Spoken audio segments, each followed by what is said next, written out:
in studio with the John Gotti of Cheyenne, Wyoming, Crab Feast Hall of Famer, Brandt Tobler. What up? How are you, sir? That's a great intro. I've been practicing it. To show you our appreciation, we did get you a large mango Jamba Juice as well. Oh, okay. Yeah. You're good. All right. Enjoy. Yeah, dude.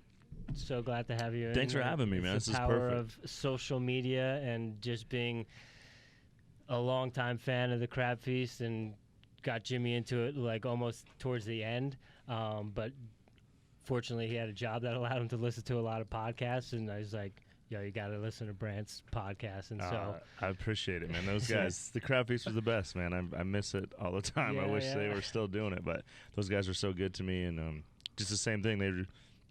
I reached out to them, and then I finally got on, and I was like, holy.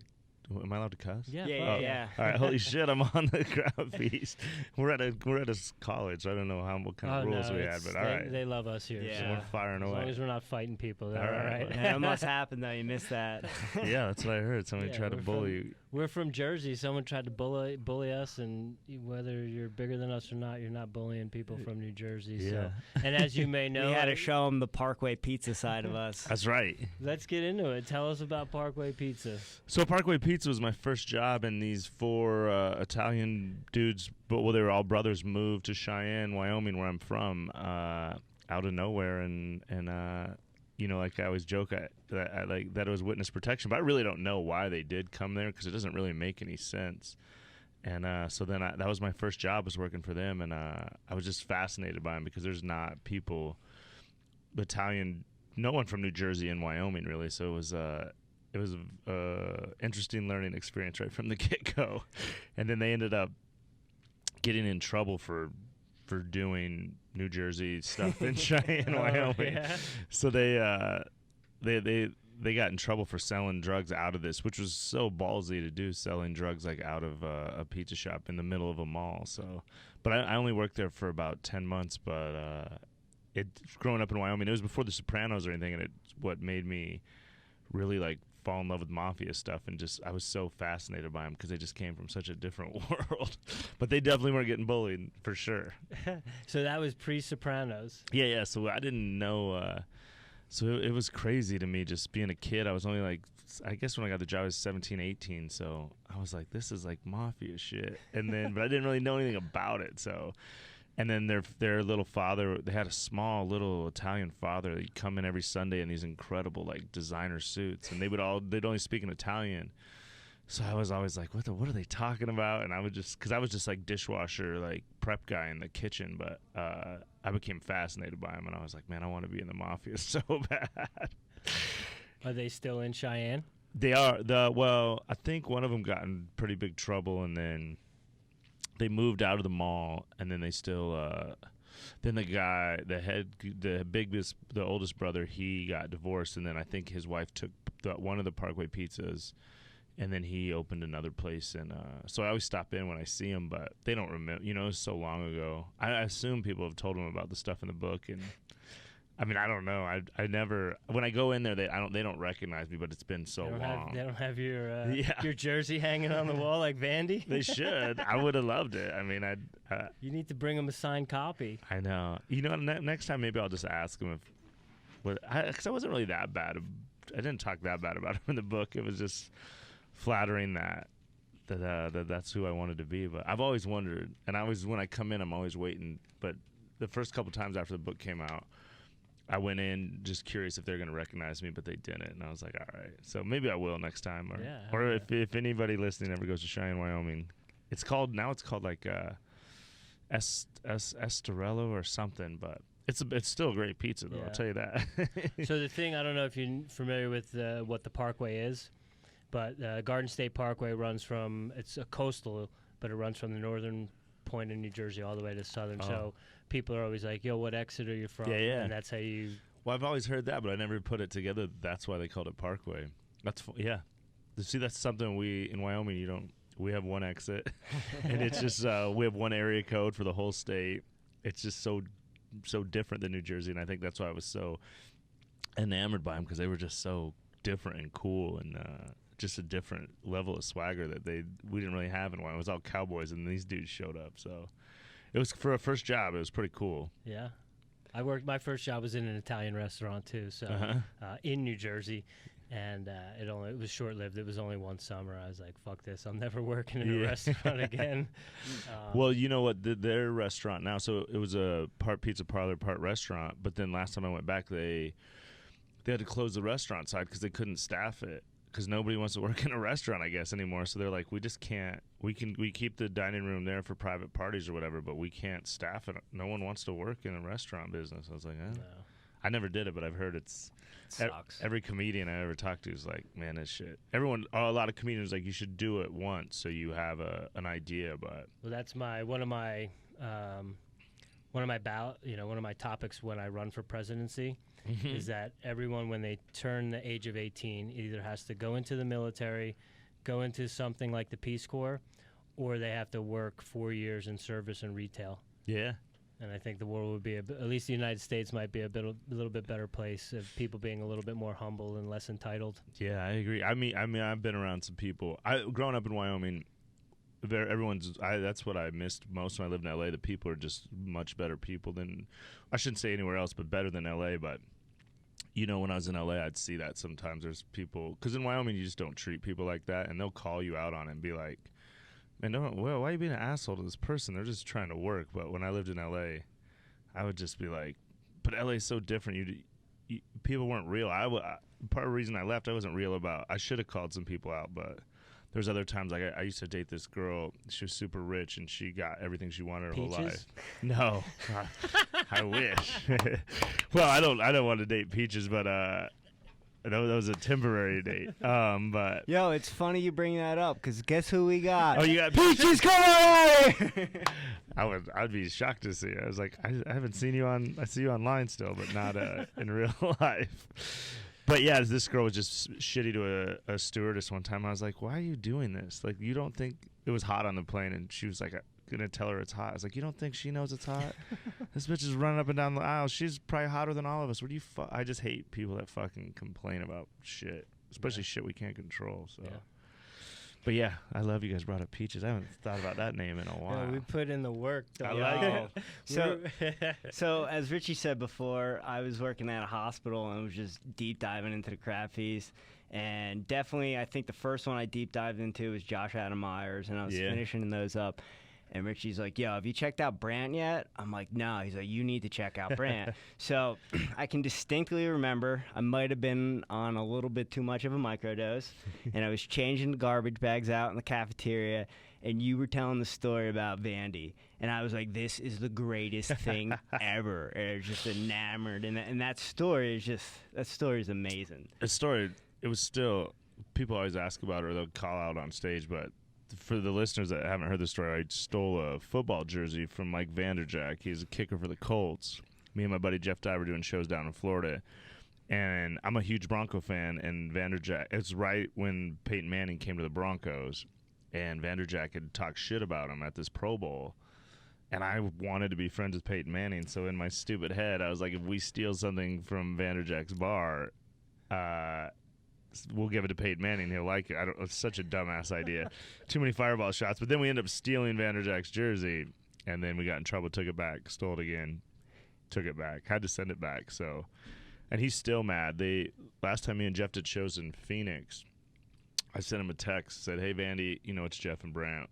We're sorry about stealing your jersey and bringing it back and then steal it again. But we want to make up. We would like to make up, if you don't mind. Like, we'll buy you some drinks, leave you tickets to our show. And he wrote back like 20 seconds. As soon as he got it, just wrote back, fuck you. And that was it. I was like, all right, I guess we're never going to mend this relationship. Damn. But my buddies went and he was signing autographs at a celebrity golf tournament. And my buddies went up and was like, hey. And they got his autograph. They're like, hey, Jeff Dye and Brandt Tobler, say hello. And he fucking just got up and walked off. And he was done signing autographs. So I guess he's not over it yet. Awesome. Still a little mad at us. Nerve with him, yeah, huh? I mean, what a dickhead. Let us steal one jersey. Oh man, that's hysterical. How's the book going?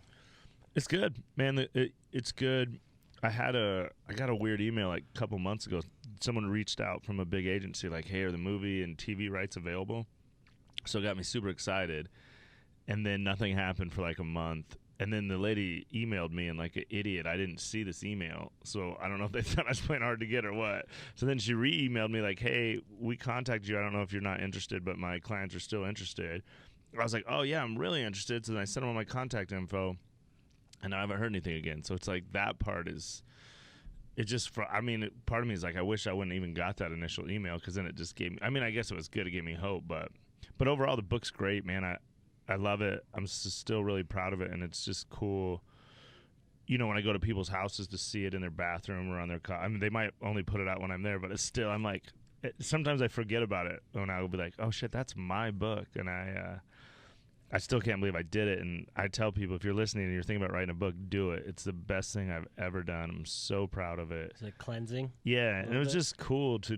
I never thought I wrote a book. I'm a fucking idiot that dropped out of junior college. You know, I'm not supposed to write a book. So when I got it, I'll never forget. I got like the first copy of it, and I was in Phoenix. I just sitting at Chick-fil-A, and I was just sitting there eating this celebration dinner by myself, looking at my book, and then I just picked it up, and I started crying in this middle of the Chick-fil-A. I was like, holy shit, I did it. And then I had this moment of like, well, what if nobody buys it? And then I was like, fuck, who cares? I wrote this book. No one could ever take it away. So it's just very rewarding. I tell people all the time, man, just do it. You'll be so, if anyone's listening is thinking about writing a book, or if you guys are thinking about writing a book, do it. It's the coolest thing, and no one will ever take it away. So it's cool. I wrote another book that's done, but I'm not going to release it because I'm a pussy, and I fell in love with this girl. So I started dating this girl about 7 months ago. I'm 41. I don't even know how old I am, but I really want to have kids and get married. And the second book I wrote is called You Couldn't and You Wouldn't. And it's 10 girls that I fucked that most dudes couldn't, and then 10 girls I fucked that most dudes wouldn't. Yo, but I got a book like that too, dog. So I'm like, but then I really like my girlfriend right now, and so it's finished, it's done, it's like ready to go to edit.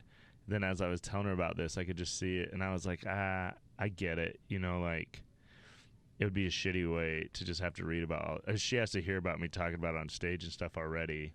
So I made a deal with her that I wouldn't release this book unless we needed the money. So, but it kind of sucks that I worked my ass off on it, and I think it's a really good book. So it's completely done? It's done like on my end to where it would go to editor. So it's like that done, where I'm done with my part, and then people edit it, and then I'll punch it up or take shit out or like. So it's not done, but it's the hard part's done. Now we would just be fixing it. So so who knows? Do you have that internal debate constantly? Like, I have this book that's finished, or is it like? I mean, if like she broke up with me, I'd release it like the next day. First of all, I just think it would be really successful because that Tucker Max dude wrote a book and he got super famous. Like, I hope they serve beer in hell. And I've read it. People would always be like, I've heard your stories. You're like this dude. So then I read it. But I think it's kind of bullshit. I think every good storyteller, like, you know, beefs up a story with a little exaggerations or whatnot, but some of his shit I was like, oh, like one story he fucked some fat girl, but he was embarrassed to have her go through his house and his roommate see her, so he made her climb out the window and shit. But I don't really think he did it. But that's why I think my book would be better, because I mean the 10 that I fucked are like cheerleaders, porn stars, you know, strippers. But then the 10s I didn't are just like awful, gross, like drug addicts, you know, hookers, grandmas, you know, crazy shit. So I think my book would be more real because it's you couldn't. Some of those stories are unbelievable, but then you realize I'm also a real dude that like, oh, he just did some grimy ass shit too. I just fucked everything, and I would put it in a book. So. It sucks to not be able to put it out, kind of, but well, I don't know. It's just, at this point, I just don't want to. I would rather get married, have a kid instead of a book. So Right on, trying to grow respect. up, you know, I hear ya. trying to grow up. I'm not quite there yet. I'm 43, but that's all right. Now, when it comes to the books and the idea of writing, He's sucking that down. Oh, it's great. yo, It's so funny. Little Dostoevsky in there for you. I loved it when you came in and you set it down. I was like, God, I wish I could get one of those. And then, so when you gave it to, no one's ever gave me a gift. So this is already my favorite podcast. Yes. So, with the idea of writing a book, did that come from doing the Crab Feast and everyone telling you? No, you know what happened is I was doing Brad Garrett's comedy club in Vegas. The dude from Everybody Loves Raymond, the big tall dude, and everybody had been telling him about my stories, like the sound guy and the manager of the room, who's his godson, and so everyone was always like, you got to hear Brandt's stories. But Brad's so busy, like famous people, even when I'd start to tell him something, someone come in, want a picture, autograph or something, and it was his room. But then on the last night of this week, and I was going to go home, I just moved into a new place in L.A., and I had no money, and this girl, the feature, Sarah Tiano, who I had like a crush on, was this hot, funny comedian, and she was driving back to L.A., and I wanted to just like ride with her for like 6 hours and shoot my shot, you know, but for some reason... But where I was moving to was pretty shitty, and when you do Brad Garrett's Comedy Club in MGM, they put you in this beautiful suite. So part of me was like, I'll just stay in the suite and then ride the Asian bus the next day for like $20, $25. That's how I'd get back and forth to LA because I was just broke comedian. So I was like, fuck it, I'll just ride that bus, whatever. But then after the show, Brad's like just sitting there, and it's just me and his sound guy and his godson, and he goes, all right, you guys want to go out? And he doesn't usually do that, you know? And we're like, yeah, all right. And he goes, all right, come on. And we went out. We went to this bar in the middle of the MGM, and we sat down at this table. And we ordered drinks. He doesn't drink, and he ordered us drinks. And he's like, "All right, man, I heard you got stories. Let's hear them." And I was like, "All right, here we go." So I told him stories for like an hour, which was crazy because, you know, he's a pretty big celebrity, and he's just big. Yeah. But he was sitting across from me, just listening to these stories, and I think people could tell how much he was listening, so they didn't interrupt us and bother him. So to me it was surreal because I'm like, he's fucking hanging on every word of these stories. So I tell stories for like an hour, and then he just fucking just reminds us that he's the man, even though this has been about me. I'll never forget, he calls the waitress over, and we're just all drinking Coors Lights. He's drinking like just a fruit drink with no alcohol. He's like, hey, you guys ever have the Louis XIII shot? And we're like, no. And he asked the waitress, he's like, hey, how much are those shots? The waitress is like $317 a shot. Jeez. And Brad goes, holy shit, $317 a shot? And she's like, yeah, sorry, Brad, I can't really do anything. And he's like, all right, give me 3 of them. So he gives us, so we get these fucking shots. And like, I almost spill mine, which would have been like $170 spill. His shit was awful. I'm drinking Coors Light. I don't have that What taste. is it? It's like some fancy, I don't even know if it was scotch or bourbon, but I just drink shit. So then he goes, all right, and then I tell him stories for like another hour, and then I went to the bathroom. They must have told him I was going to ride the Asian bus home. So then we stand up and say our goodbyes, and he's like, hey, this is what you have is definitely like a movie. I'd love to help you. I don't know if I can, but I'm not promising anything, but I'll help you if I can. What I need you to do is go home and write 30 pages of stories, and whenever you're done, bring them back to me. And I was like, all right. And then he just had $200 in his hand, and he shakes my hand, and he's like, you don't ever fucking ride the bus. When you work for me, get a plane ticket. And I was like, oh, all right, thanks, Bad. But then, of course, I still rode the bus because I needed that money. You know, that's like 20 meals. Like 2 weeks of groceries. So then I went back to L.A., and I was staying with Jeff Dye at the time, and then he was shooting his show in Asia. He's on the show with Terry Bradshaw and Henry Winkler, and they went to Asia for 30 days to shoot. So I just stayed. For 30 days, I didn't drink or anything. I just stayed at his house, and I worked on these stories. And the craziest thing that happened was, on like the 30th day, I got this shit done. And at the time, I had like a Fitbit. I was trying to get my steps, you know.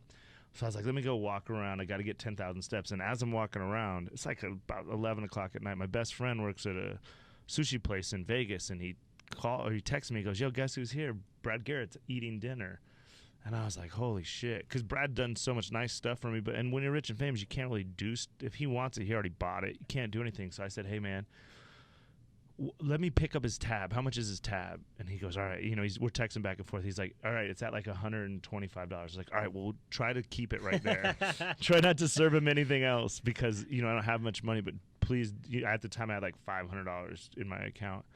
I was like, hey, but I want to pay for his dinner, but try to cut him off, So luckily Brad stopped eating and his fiance, and then my best friend got to come out and be like, hey, Mr. Garrett, Mr. Tobler just picked up your dinner as a thank you. And he said, Brad was like, what the fuck? Why would he do that? He doesn't have any money. And then Brad sent me this nice text like, who the fuck you think you are, Steve Wynn? And he's like, that was very nice of you. And then so then I went back and I took the 30 pages to him, and he on was the bus. Yeah, so I had to take the bus back, and then he was cool. He's like, all right, I'll see what I could do. And then he read them over and gave me some notes. And then I think he's just too busy. He's such a gracious, nice dude, and he wants to help, but he just has his own shit, and he tries to help everybody. So then he's like, you know what you need to do is write a script or write a book. But I don't know how to write a script. I'm a fucking idiot. And I was like, I'll just write a book, not knowing how hard it would be. So then I just started writing a book, and then 2 years later, I fucking had a book. It was crazy. And then I was like, holy shit, I did it, So it all stemmed from him. It's like I would have never wrote that book. He was the one that did it, which is still like crazy to me. Like when he texts me and shit, I'm still like, this is Brad Garrett. I'm a kid from Wyoming. I never thought I'd have famous friends and shit. So the whole thing, I was so lucky to meet him and get to work with him. And he's done that a couple times. One time I was doing shows. I was hosting the show, and he walks in and he's like, because he always walks in right before the show starts, and he walks in, he sees me on the couch. He goes, all right, I'm going to go up. I'm going to bring Jason Alexander from Seinfeld to be here in a minute. I'm going to bring him up, then I'm going to bring you up, all right? Is that all right? He says to me, and I'm like, yeah, what am I going to say, no? So Brad Garrett goes out there, and he's crushing. It's his comedy club. Everybody knows him. And at one point, Brad's like, I used to be on the most famous TV show in America, and the crowd cheers. Right then, Jason Alexander busts through the curtain. He's like, you used to be on the biggest TV show? I think I was. The crowd goes fucking crazy. They banter back and forth for like 20 minutes. And then Brad's like, you want to keep the show going? Jason's like, yeah, let's do it. He goes, let me bring up our next comic. They fucking bring me out. That crowd's just like, what the fuck? And it was before Cosby got in trouble. So my first line was like, who the fuck you think was coming out, Bill Cosby or something? And then I ate shit for like 10 minutes. And then I went back in the green room. And, of course, there's a bunch of people in there. So I just tried to stay out of the way. And I was sitting to the side. And that's the first time Brad did it. He came over, gave me the $100 handshake. He said, good job, kid, man. Go get yourself a good meal tonight. And I was like, that's like fucking 10 meals, actually. But thank you, Brad. So he just does shit like that. It's just like, he is so crazy. And he lives there full time? No, he lives like in Malibu and fucking. So he just comes. He has a place there, but since it's his club in the MGM, he comes a lot. So he's the coolest. Right on. And so start to finish, before you pass off to an editor or anything like that, you wrote everything solo? So I wrote it all, and then I had no money, so I had to call in favors from like all my teacher friends. So luckily. And at the time, I didn't know how valuable it was. I gave my book to like 3 women teachers, and to get a woman's perspective on stuff was really helpful, because I'm a fucking stupid macho man. And then some of the shit, they're like, it was really good to have a woman's point of view. Like, hey, you should change this, or you call this girl a whore like 3 times in a row, maybe just one. And I was like, oh yeah, okay. So then luckily I had, once again, it always leads back to Wyoming. I had the support of my friends. Like a lot of my friends, they never got to leave or they just chose not to. So they kind of lived their dreams through me. So they were all, I posted I need editors, and I had, a ton of people just in a hurry to help me. And my friend Jill Kimmel, who's Jimmy's little sister, just edited it for me. And I just had good friends. Then I had a friend here, Nikki Ward, who lives in Boulder, who's great, like book design. She did. So I just called in every favor to make it happen. And then that's why I think I was so emotional. Like, man, it wasn't just me, it was everybody in my life just helped. So it was like all of our books. So that part was like cool, but it is a long process. Yeah. And how was the process of doing the audio version of it? That was the hardest shit I've ever done, which is crazy, because I was doing it. I recorded it in Phoenix, and these girls, I had a friend, my friend Lou, who she was a radio DJ, and she's like, I'll help you with it. So that night before, we were out drinking, and they're like, you should go home and rest. I was like, for what? I know how to fucking read. I wrote the shit. I could read my own book, And then I went, And it was so hard because I couldn't. I'd fuck up. I'd call myself like Tramp Bobler and just dumb shit. So you just have to read, edit. So it took me 2 days, 2 9-hour sessions, and I got done both days at 8:30. And I drove home and I was asleep within like 20 minutes. I couldn't believe how much it took it out of me, which I never thought. Yeah. But it was just really frustrating because I like I said, I was like, I could read my own shit, but I couldn't, or like the flow of it. So.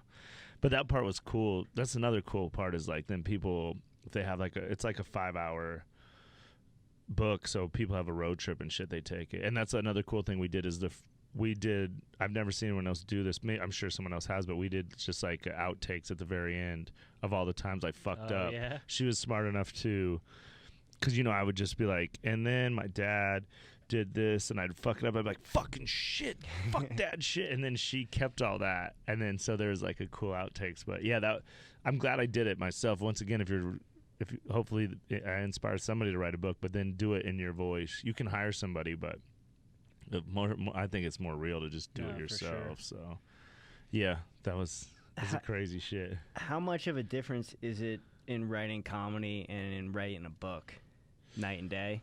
Well, no, because a lot of the shit just came from, the stories that I took on stage. That's probably how I got my book going, is like, so if I tell like a roulette story or something I tell on stage, then I just took that from stage and then just wrote it word for word. So it was actually kind of easier because some of the shit I had already performed and then I'd just punch it up on paper. But the thing with writing a book, I would say, is you just have to do it, like people ask me there's no real tricks. You just have to sit down and fucking write it.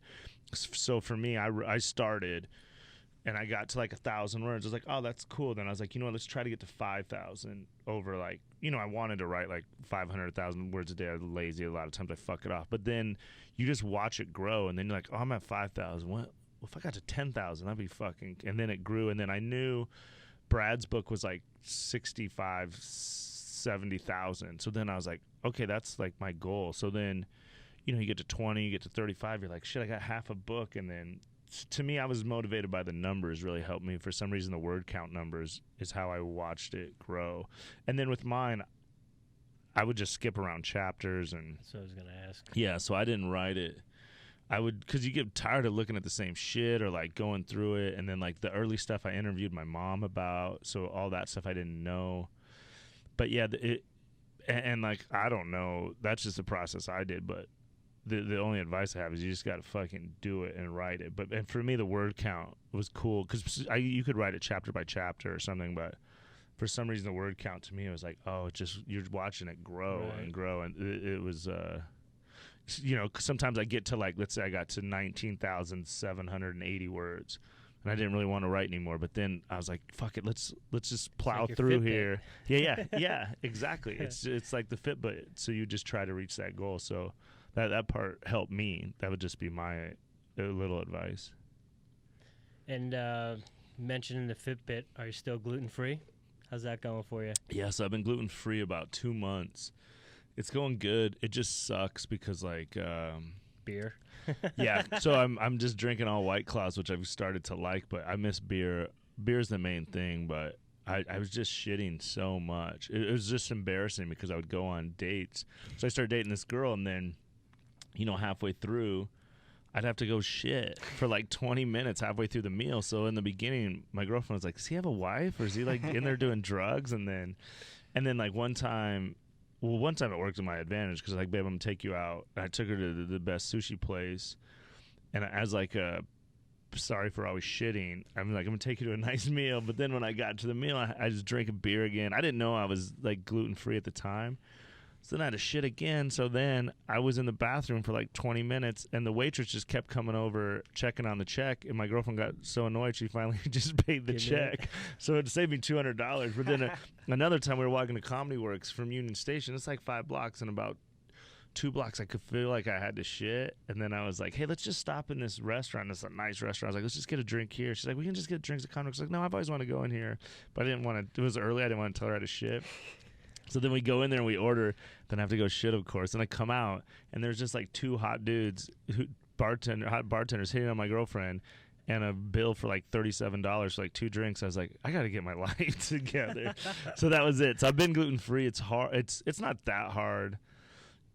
I mean, it's just, like pizza and they have the substitutions, but Have you tried cauliflower pizza yet? no. Is it good? Dude, I'll give you the Jersey tips for the cauliflower pizza, but I would say definitely if you like a thin, like crunchier type of crust style pizza, I mean, it's all right. obviously it's cauliflower, but for me, as a Jersey guy, it hits my my So then fix. I'll have to try. I get the special crust, which is another thing that sucks being gluten free. Everything's more expensive. Right. I'm like, fuck. I'm trying to be healthy, but yeah, I miss like just shit like that, and I just don't like to be a burden or shit. So if I go to someone's house, I just eat it, but I can't. I got to stop doing that. You're right, but it's or like when I was home for Frontier Days. When people order, I'm drunk, and then they order like a 1:30 a.m. pizza. I just don't have the self-control yet to like. Is it almost like instantly?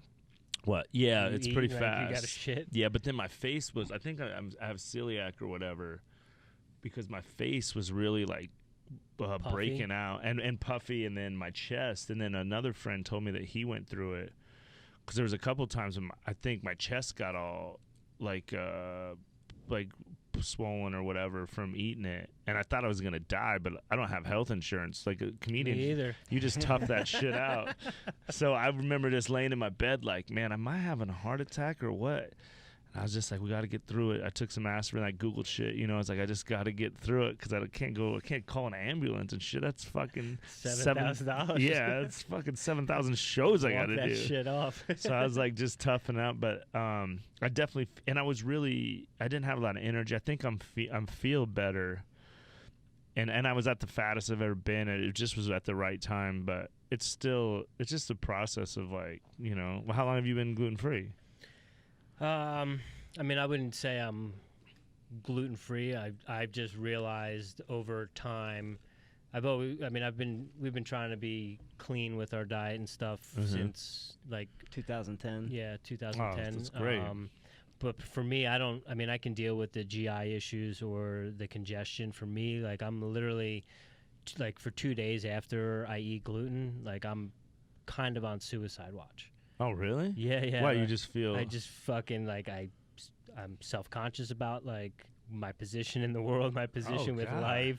Yeah, you can't eat that shit for sure, then. I just get a little bloated and fuck up some toilets. I mean, I can deal with the bloatedness or the inflammation, but, like, it definitely fucks with my head. Wow. A night of voodoo donut will put him in a tailspin. Yeah, really? They opened the Voodoo over on Broadway, like, 2 months ago. And we live right over there, so we walk up and down Broadway a lot. And they were doing like a soft opening, and they were just giving out donuts. Yeah. And they're like, "You want a donut?" I'm like, "Fuck, I don't, but I do." So I went in and had it, and then for like 2 days, I'm just like, holy shit, miserable to be around. This fucking guy has to deal with me all the time. Yeah, that sucks. Yeah, I haven't got that. I don't have it that bad, but.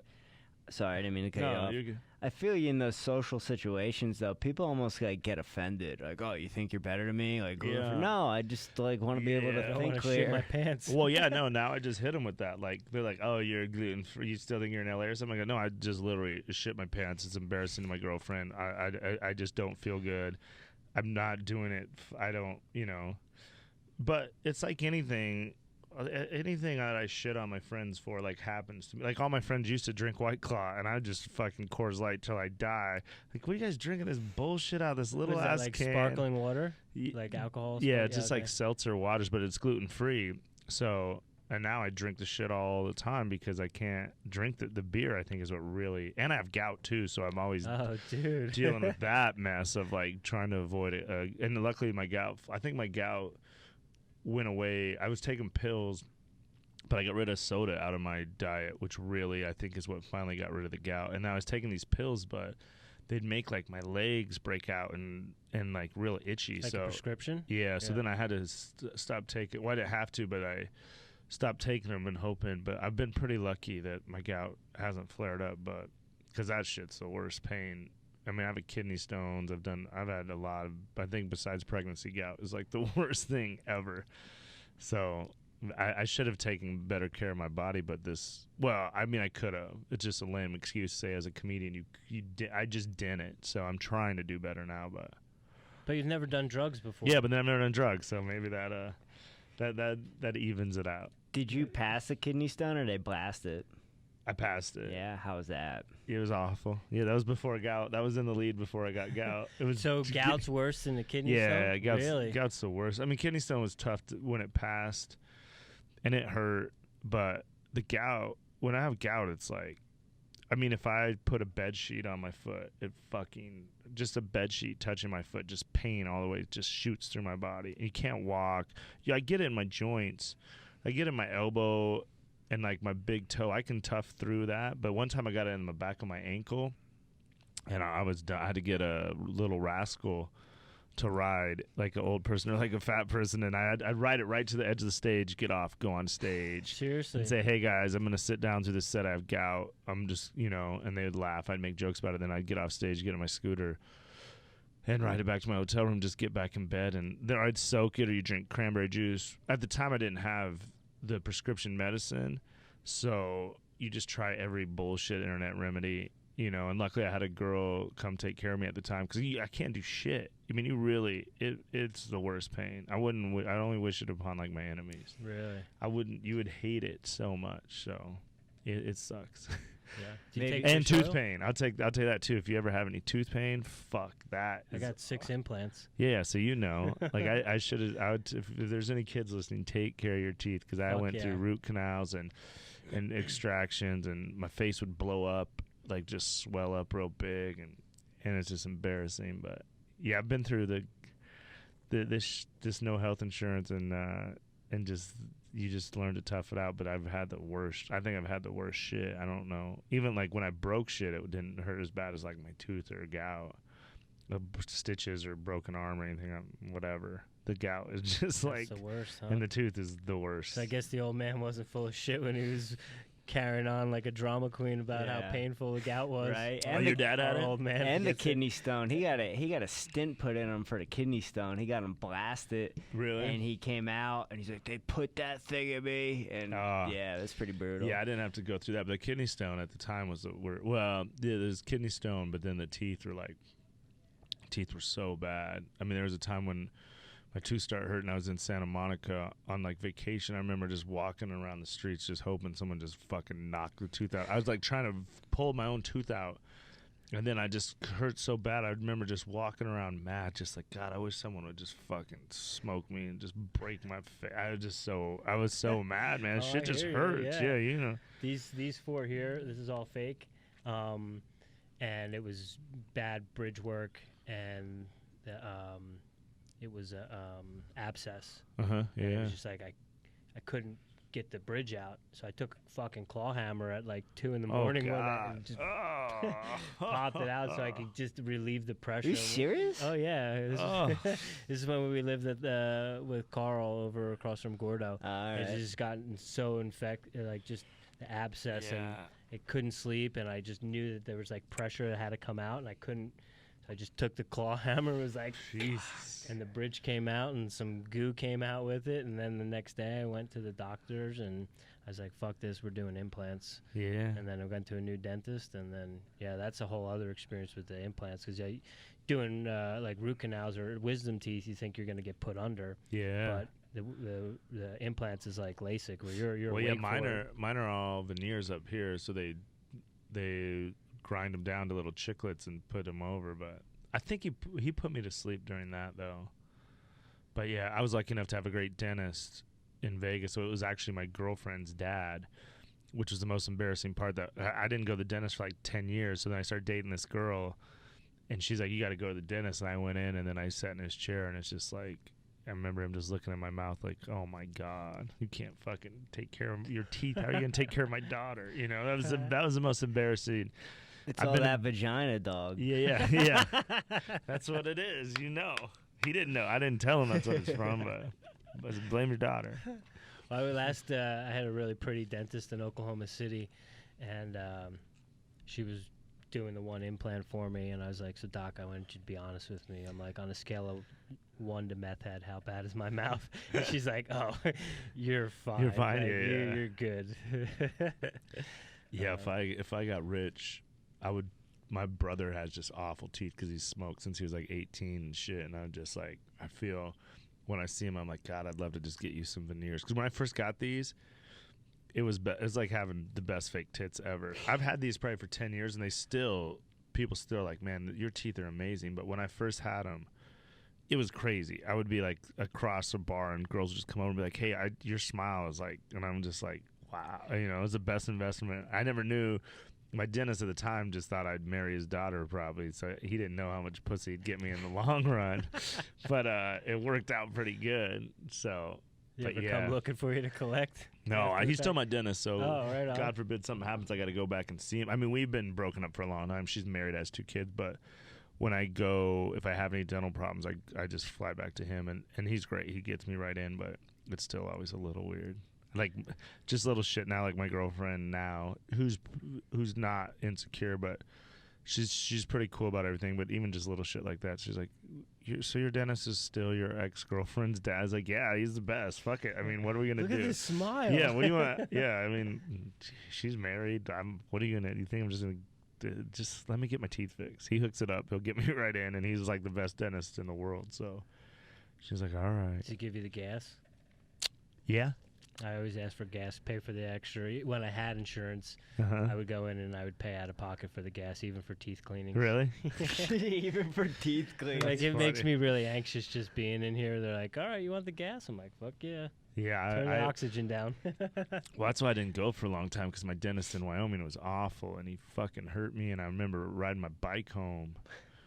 I was like, this hurt, and I was like, I'll just never go to the dentist again. Yeah, that's same. Which is a bad idea, but Same experience. You know, the nice guys will put like that pink gel on, Yeah. and then they'll stick it. My childhood dentist would just jab me with the needle, Yeah. and so I was the same way. this dude just ripped out one of my wisdom teeth, and I just remember, I'll never forget, I was like 20. I was just riding my bike home. It was fucking cold, and my mouth hurt. I was like, man, fuck that dude, and I'm not going to the dentist ever again. And then I didn't for like 2 Olympics, and then I had to go. Like an idiot. So, sharing similar experiences and things in common that we have, Richie, maybe you should tell them another thing that we have in common with them. Yeah, so you obviously don't know, but you've been on This Is Not Happening. Yeah. So have we. You guys have? Yeah, Airey told the story that involved us. Oh, really? Yeah. I didn't know that. Yeah. Which story? The hunt for the edible. Oh, really? Yeah, Oh, that was you We're the guys? 2 kids in the hunt for the edible. Oh, shit, I got to listen to it again then. That's awesome. Yeah. Did you guys know he was going to do it? He told that like years later. We probably did that in like 2012, maybe 2011, and then This Is Not Happening was like 2016 it came out. So who saw it first? Out of I YouTube? did. And you're like, holy shit, this is up? So I saw it pop up, and it was like Hunt for the Edible, and I was like, holy shit, because he had told the story like back in the day when it happened on his podcast, like, oh, it made these guys' day, like they were so stoked. So we were actually driving to California, listening to it, all giddy. Yeah. And so I saw that it popped up, and I started watching it, and then as soon as he started talking, he's like, and then I was in Philadelphia, and I was like, and I sent it to him. I'm like, dude, we were on fucking Comedy that's Central. awesome. Yeah, you got on there before I did. Have you seen him since and told him? I saw him. So he was out here last year. Did the storyteller show with Simone and. Yeah, I was Joe on Liz. one of those nights. Yeah. Yeah, it was dope. I think I came down on Friday night. Yeah. But yeah, I went up to him. I was like, yo. Oh, really? He's such a cool dude, man. When I was in LA, I always said he was the realest dude, man. And he would call out people. You know, everybody in LA just pretend like everybody's the best, except for Airey. Airey'd be like, look at that fucker over there just circling the most famous person. Like, Airey he was the realest dude. I still think he's like the realest comedian. There's a lot of bullshit. Sickler seems like he's a real ass dude. Sickler's real, too. Sickler is really real. Sickler's real, but he still play the game a little bit. But Airey just plays his own game. But Sickler's the nicest, coolest. Sickler's another dude that's just been so good to me when he didn't have to be, because he's just a real dude, you know. So he's the new thing I've been saying is he's a guy I root for, and he's definitely. I'm excited for. I think everything's coming together for him. So, It couldn't happen to a better dude. I got to get you on the honeydew. I know. I'm gonna go out there at some point. We talked about it. We did a show. We're trying to get him here to do a live honeydew here. Oh, sick. Do Thursday, Friday, Saturday shows at Comedy Works, and then do a live honeydew on Sunday, which would be fucking awesome. I wouldn't have to fly out there, but I definitely, I know he'll put me on whenever, and I want to do it, but I just don't. I love it here. I don't want to go to LA. So if I would have released that book, I would have done like a podcast tour to push it, but. Now I love it here in Denver, so I don't want to go to LA. But whenever I have to, it'll be to do the honeydew and a few others. So yeah, Denver's a good spot. So speaking on like Denver and LA, and obviously you went out to LA and did comedy out there. What is the difference on doing comedy in Denver and LA? And do you think someone starting off needs to go to LA or New York, or could they do it here in Denver? No, if you're starting off, you should do it here in Denver, wherever you live. LA is like, they always say, it was good for me to go to LA because I learned about LA, but if you want to be a comedian, you should go to New York because you can get up more. And what they always say is let LA bring you to LA. When LA is ready for you, they'll come get you. And I think that was, but I tell that advice to people and they're like, whatever. The same thing, people would tell me, oh, like LA's hard, yeah. And I'd be like, oh, it's hard for you, but I'm the best comedian in Vegas. We'll see. And then you go out there. And now if I'm on the road, if I'm in Phoenix, someone will say, hey, I'm thinking about moving to LA. I'm like, man, LA's hard. I wouldn't do it. I give them the reasons they shouldn't do it. But I can see in their eyes, they're like, oh, well, that's hard for you, but I'm the best comedian in Phoenix. So you should go. You go to LA, you learn. It was just like probably going to college. But as far as like a bad thing that I did in LA, which I think a lot of people do, you always think someone important's going to be at the show, so you just do your best 5-7 minutes every time. You never really work on new shit, and you don't get to do any long sets. Everything in LA is between 5 and 8 minutes, so it's cool. You get to see your heroes and you'll be on a show with, it's good as a fan to be a comedian in LA, but I don't think you get any better. So and this scene is like the best. This Comedy Works here is probably the best club in the country besides the Comedy Store and the Cellar. Really? It's considered, the best. And that's another hard thing for me because they do everything right. This Comedy Works downtown, low ceilings. It's people are set pretty much on top of each other. They take your phones. So when I go on the road, it's like, oh man, I just miss home. So, especially they take your phones is another thing. So they do that for all the shows? Every show. Oh, right so on. They put your phone in a little sleeping bag, and then I'll go on the road. I'll go to Vegas, and then I'll be performing. It'll be going pretty good. But then, there's some chick in the second row. I can just see the glare. Like, this bitch, okay, maybe she'll put it away. But then I'm just so, this bitch, no matter what I say, she's going to look at that fucking phone. And do you address it? Yeah, sometimes. But over time, it just go through with it. Because it'll just make you mad. You're just like, well, why the fuck are you in here? So you just get spoiled here. They take such good care of you, and every big comic in the world. I think they're going to do a surprise Chappelle show this weekend, which is crazy. He'll sell out Red Rocks and wherever, but he'll come in and do it for 300 people. And luckily, working at that club so much, I can just come in at any time and hang out. So it makes it hard to leave. Do you have any other places in Denver that you go and perform, or do you just go to the Comedy Works? No, I perform all over. Okay. I mean, I don't do the improv much. The Comedy Works is so hard to get in. When I got here, I said, hey, I really just want to be a part of what you got going here. If you put me on the pro list, I'll never even work the improv. But I don't really want to work the improv, for being honest. That was kind of a bullshit. Like, no one gives a fuck. And the improv is more urban. I didn't even know there was an improv here. Yeah, but they book. Is that the Voodoo, or is that another one? No, Voodoo's just like a little place downtown that does shows. So I do a lot of bar shows, a lot of brewery shows. The improv's cool. They do more urban. They're pretty much all black shows, which I could do. I actually prefer like a black crowd over. Whereas if I do the South Club, it's really like rich white people, which sometimes I get in trouble with because they want to get upset about shit. Where like if you have a black crowd, they'll fucking. Black people ain't writing no Yelp reviews about a fucking joke, It's fucking white people writing Yelp reviews about your black joke, which is like, you don't fucking, that's the shit you hate. But no, as a comedian, I'll perform anywhere. Just anywhere I can, get $50. It's not that glamorous. It's a survival thing. It's what I always say. You're like broke, surviving. oh, this is pretty good, rich. You know, if you can just ride it out. To see like guys like Bert and Tom and guys that I used to open for. I used to open for Sebastian, 150 people, and he sells out Madison Square Garden. So, but there's no, you don't become employee of the month, assistant manager. One day your life just changes. So, and this podcast world is what's changing, you know. Well, we're going to get you that Airey Bros bump. So yeah, that's what I needed. Get you that Joe Rogan money. I'll take it. You guys already paid me more than anybody. You gave me a mango. This is the best thing I've ever got. I think there's one other thing that we might have in common. I don't know. I might have misheard. He speaks for himself on this one. Back in your Vegas days, you used to be a bit of a massage parlor connoisseur. Oh, yeah, of course. I still would if I loved him, man. It was like I didn't know anything about him.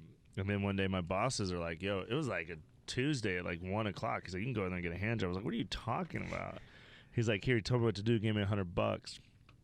And I went in. He gave me and my buddy that also worked for him. And we were just two dumb hicks from Wyoming. We're like, what? And we went in there, and I remember walking out at like fucking an hour later, like looking at each other like, for real? Like, for real? I was like, oh. And then I became hooked on it because it was great because you go out and try to get laid, and then if you can't, you'd hit a massage parlor on the way home. And at that time, I had all the money from when I was gambling, so $100 to me didn't mean shit. So I would just go get a massage, and then the next day, even though I had money, I would wake up sometimes and be like, why did I do that? I got jerked off. I had $100. I could have bought some shoes or something, but I definitely liked him. And then I had a bad one though. You ever have a bad one happen? Oh yeah, all the time. I had a bad time. I never got the upgrade. I always just got the hand job. But then one time, I'm a smooth talker. Oh yeah, one time I was super drunk and this girl was like, "Yeah, you want a blowjob?" I was like, "All right." She's like, $100. I was like, "All right." So then she pulled out because I was so drunk that I couldn't like stay hard, and she'd be like, "You too drunk," I was like, "No, I'm good," and her arms are getting tired and shit. She's just working hard. And then she's like, "You want blowjob?" I was like, "All right." And then she puts a condom on me. And then she goes down, just blows me like one time, and I go limp, and she takes the condom off. And I was like, and then she goes back to hand job, and I eventually come, and then I stand up, and she's like, "Okay, $200." I was like, "No, you didn't. That doesn't count for a blowjob."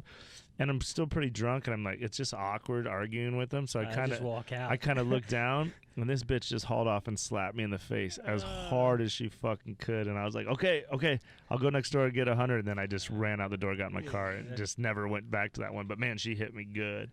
Yeah, there's a spot not too far from our spot, and I had been traveling. I'd been back east for a while, and I just got out of the Uber and just had a hankering to get. Yeah. And chick was like, "You want a half hour or an hour?" And I was like, "Well, I fucking want an hour. Like, I want a good massage too." And then so she, did the hour massage, and then she was like, "Okay," and like, I'm like, she's like, "You'll be here." She's just, I don't know if it was late for her or whatever, but she was like pissed, and so she went in and did it anyway, but she was not happy about it. And then she was like trying to negotiate for more money, and I was like, yeah, see, that's what my boss taught me in the beginning. So I think our massage was like 55 or 60. So he said, you just take in 100, you pay for that, then they'll put your change over on the desk, and then when it's hand job time, they'll try to upsell you for like 100, and you just point to your change, and then they'll just do it. And then they're always like, "You cop?" Like, no. And they're like, "What you want?" And I was like, "Just do." It's so hard to communicate with them. They barely speak English. But then they just pointed the money, and then some people get mad at me for this, but who cares? These girls they just want to make money jerking a dude off. Who cares? Do they? Well, I don't know. I mean, $100 for an hour. I don't. That's but more how than much are they getting? Well, I don't. That's where the moral police come in, and then you start thinking about like sex trafficking and all that stuff. So I like to just think that they get all the money. All right. At least the tip. I'm gonna try that next At least time. the tip. So here's another funny one. There was a spot back home that I used to go to,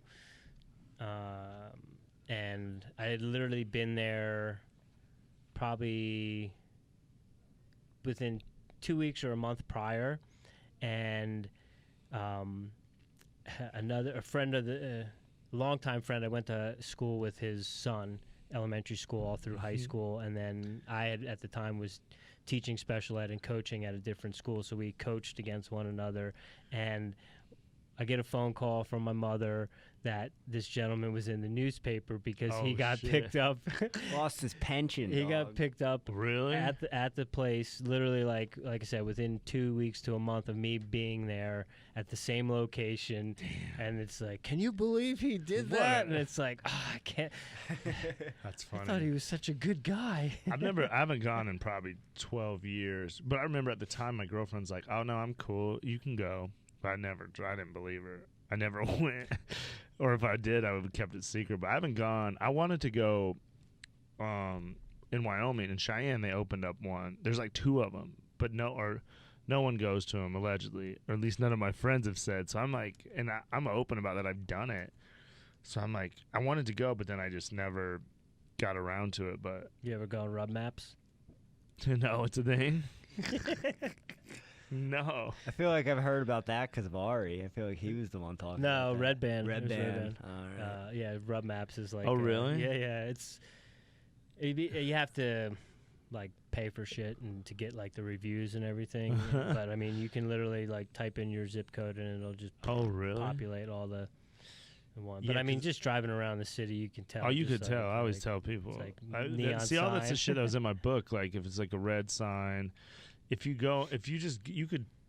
First of all, you usually tell because the windows are all a spa. You can look in and there's like plastic trees and magazines and shit. When you can't see inside, then it's for sure. Yeah, it's I mean, gone. anyone, it's like a hooker. Once you know. Like when I used to live in Vegas and my Wyoming friends would come and they'd be like, "Man, look at this fucking. There's just a smoking hot girl sitting over here at the bar." I'm like, yeah. Just first of all, common sense. Have you ever seen a hot chick just sitting by herself at midnight at a bar? So, and I was like, go ahead, go try, but that shit don't. But now I can spot a hooker. When this last time I was there with my girlfriend, she'd be like, "Really?" I go, really?" I mean, sometimes it's obvious, but the same with massage parlors. You're never gonna trick me. I can just look at it and go, "Oh yes, no, yep, nope, yep, no, maybe, no." There's no maybe. No, you know right away what you're getting into. Yeah, I haven't gone in. I don't know. I bet I'm sure my girlfriend wouldn't like it. Like I said, the one girlfriend said she was cool with it. It's just a massage. I was like, I'm not falling into this trap. It's cool with you today when you're happy, but then you'll be like, and you're having fucking Chinese girls jerk you off. Like, oh, you said it was cool. I'm not. Did you hear Fitzsimmons' story on the Crab Feast about his? Oh, probably. I don't know. What'd he say? Didn't it get rated right after? His Oh, wife really? got it for him because she had no idea. It came in like one of those value pack things, and so he's in the middle of it, and it potentially might be a dude or trans doing it and it gets rated as he's in the process of the massage, and he's like, "I've got a coupon." That's great. He's so funny. No, I have to go back and listen to that one.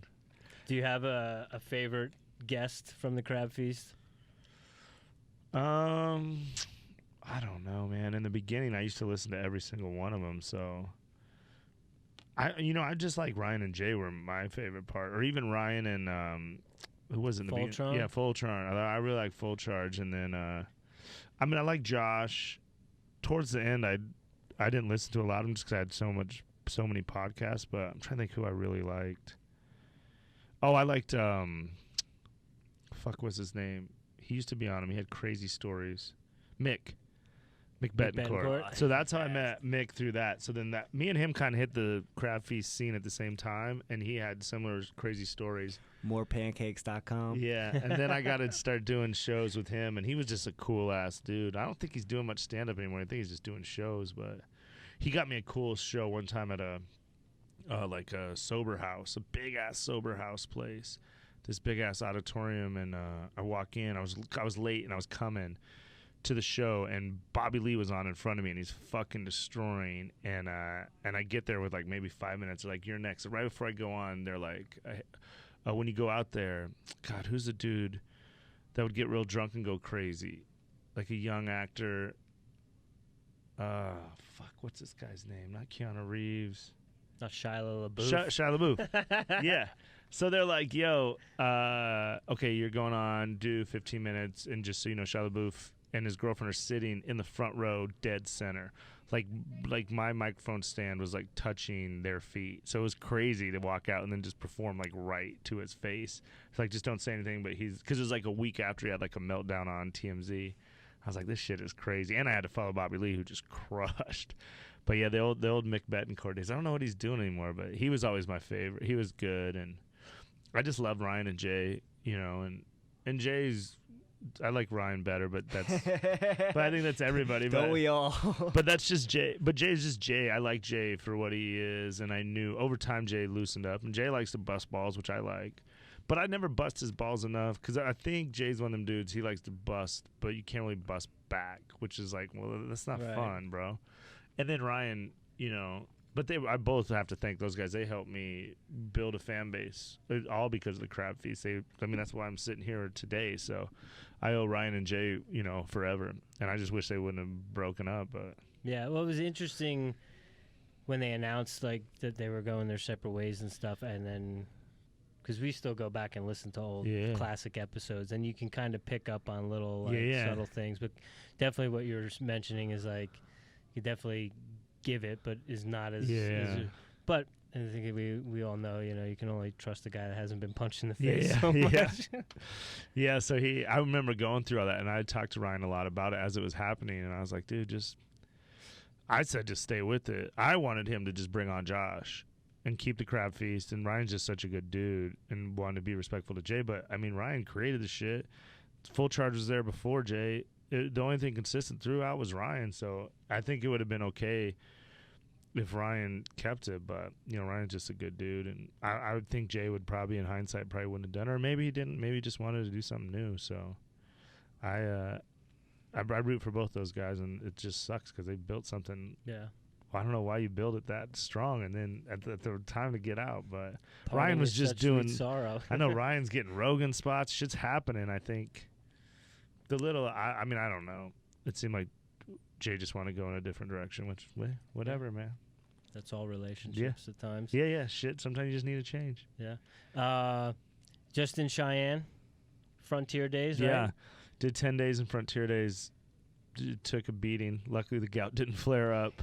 Did you get to see Post? I did. It was incredible. I had good bad luck. My buddy, so I have a good friend there, Brian Pedersen, he's one of the sponsors, so he takes really good care of me, and I get to be in his VIP booth for pretty much everything. He has like a VIP right down in front of the stage. But then on Post night, the Post ticket was like the hottest ticket that's been there since like Garth. But then he had 2 Post tickets on this private new balcony, VIP balcony for like only 60 people that they built. And he gave those to me, which is super nice of him. He could have sold them for like $1,000. He gave them to me, but the shitty part is it was far away from the stage. It was like it was like a different kind of VIP. So that part sucked because from where we were at, you just saw lights and smoke. And it was my girlfriend's first night in Wyoming was Post night, so it was cool, that part, but I wish I'd have been the other nights I was right up front, which would have been cool. But he put on an incredible show, and Wyoming got so fucking nervous about it. And they brought in like the metal detectors, and everybody thought something bad was going to happen. I was like, shit ain't going to happen. It's a bunch of fucking rich white kids. These are like $90 tickets. So the riffraff ain't paying $90.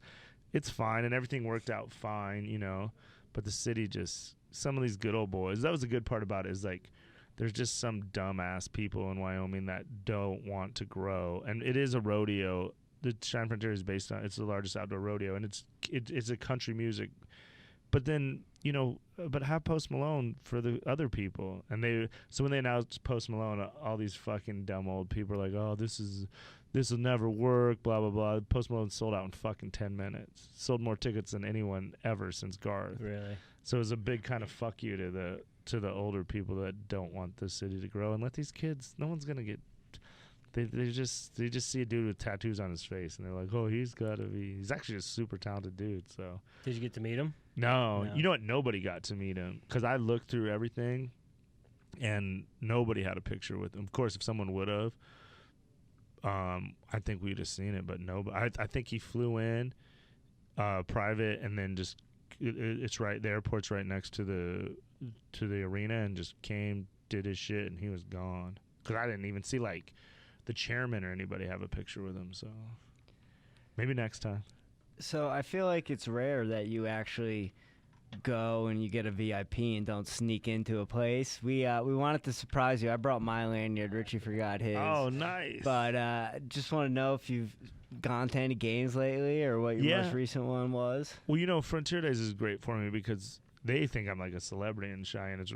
I'm so lucky. And like I said, my boy Pedersen makes it real easy. I actually did sneak into a concert there. So Sir Mix-a-Lot was playing downtown. So I went to Sir Mix-a-Lot. So I didn't have a ticket to the show. And then there was a big rain delay. So the Rascal Flatts show got like pushed back. So I went out there just to drink and hang out. But the fact that show got pushed back, I was like, oh, I might as well go. So then I set up a thing to sneak in. And it was kind of disappointing because when we got up to the ticket thing, no one gave a fuck. So I walked by the first guys ready to do my spiel. I had a ticket. I had everything I wanted to show off in front of my friends and show how I do it. And then the first people just ignored us. And then I was like, oh, all right, well, these guys will stop. The second ones, I was like, oh, well, we did all this prep work for nothing. So I haven't snuck into – I'm trying to think what I snuck into lately. Yeah, I don't know. Like, I mean, there's a chance I might this weekend because there's big shows here. Because Billy Joel on Wednesday, Zach Brown on Thursday, and then Rolling Stones on Friday. So one of those, and I live across the street from Coors Field, so a lot of times I'll try. But this is what I saw these kids all sneak into Lollapalooza the other day. Did you see that? Yeah. Like 150 of them just said, fuck it, and they just rushed and jumped over this fence, and that's what I tweeted about it too. Is like, if you want to sneak in, here's advice. Go one or go 150. Any more or less is anytime I try to sneak in with two people, it's fucking harder.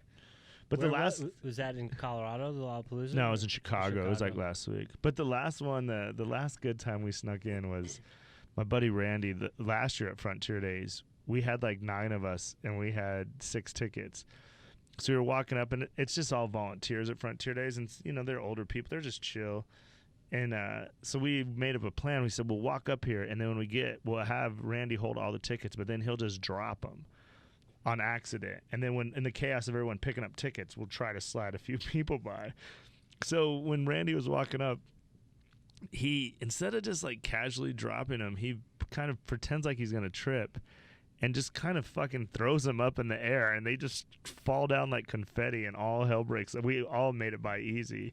But it was so funny just watching, you know, because he's a big dude. It looked like he's going to eat shit. So everyone kind of rushed over. Tickets are flying all over. We could have walked 50 people by. So that one was like fun.